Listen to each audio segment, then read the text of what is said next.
I think I'm learning gradually to stop saying, I don't know, I just don't know. What if I did know? I'm on day 7 of speedrunning the artist's way. It's a 12-week course and I'm doing it in 12 days to get a taste for the whole course. And if you saw yesterday's video, I found week 6 really off-putting and problematic. So I went into today's chapter with some hesitation, with reservations. I felt like after chapter 6 and its frankly bizarre ideas about money and religion, this chapter was quite laid back, quite vanilla, not really anything that kind of rocked my world. The leading prompts, they're still there. You know, the prompts are trying to make you come to a very specific revelation. That's been the case for most chapters so far, I would say. But in this chapter, it's about jealousy. And the questions are really trying to get you to admit that you feel incandescently jealous of certain people and to try and identify what makes you jealous of them and take actions accordingly. And I don't really think that I do feel that kind of jealousy towards people. Not because I'm so good and, I'm just so morally superior. I just don't feel jealousy. But I just genuinely couldn't think of people that I feel that way about, that kind of rage jealousy. There are people that, I admire and I think their life is cool, but I do understand that this can be a big emotion for people. Today's tasks were relatively harmless, I would say. There was a mantra that encourages you to treat yourself kindly. One of the tasks was doodling for 20 minutes while listening to music. And another one was to wear your favorite outfit for no special reason, hence me looking like a fairy today. There was also a collage task, which is quite fun, but because I've been kind of using scrapbooking, junk journaling, whatever you call it, all along as a way of taking notes on the artist's way, I guess for me it felt a little bit less special because it was the medium that I'd been working in anyway. But it was fun. If you're going online and you're just looking at pictures, you'll only find what you're looking for.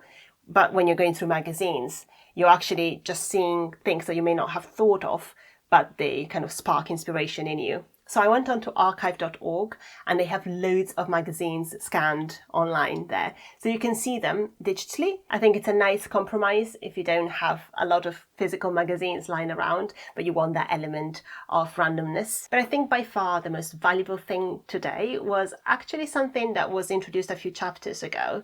And that was to ask yourself a question in the evening and then answering the question in the morning, in your morning pages. So I've been writing questions at the top of my blank morning pages. And then when I open them in the morning, I try to answer it. And for example, today I had a question about my website. I'm paying a subscription for my website every month, mostly to host a podcast that I haven't added an episode to in 10 months perhaps. So I thought I either have to use it or get rid of it because it's an unnecessary monthly subscription. And this morning, I think I came up with a very exciting idea about what to do with the website. So I think the big takeaway today was that sometimes, a lot of the times, I do already know. I have a tendency to say, I just don't know. I just don't know what the best thing to do is. I don't know where to start. I don't know how to do certain things. I had an acting teacher actually who used to ask us questions after a scene. And if we answered, I don't know, he would say, okay, but if you did know, what would you say? And 9 times out of 10, that would lead to a very insightful answer. And I think in the morning pages and in the various writing tasks, I've started to just assume that I know the answer and I just write it out.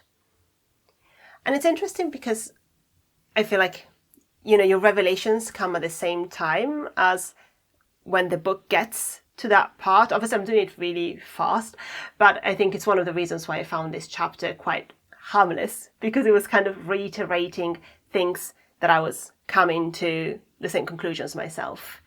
In this chapter, Cameron has the idea that your film script or painting or whatever is already out there and you just have to listen out for it and you have to write it down or make it physical somehow. Even though I don't necessarily think of that in a literal way, it's a fun way to think about it.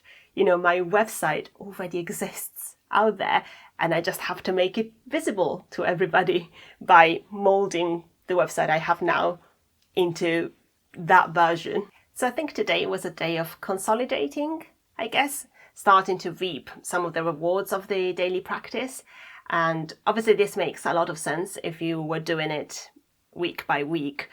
This would be the first week after the midpoint. I mean, it's the first day after the midpoint for me as well. But I can see how, you know, if you've been doing this for 6 weeks, 7 weeks, the 7th week would be a good one to sort of pause and reflect and consolidate everything from the past 6 weeks.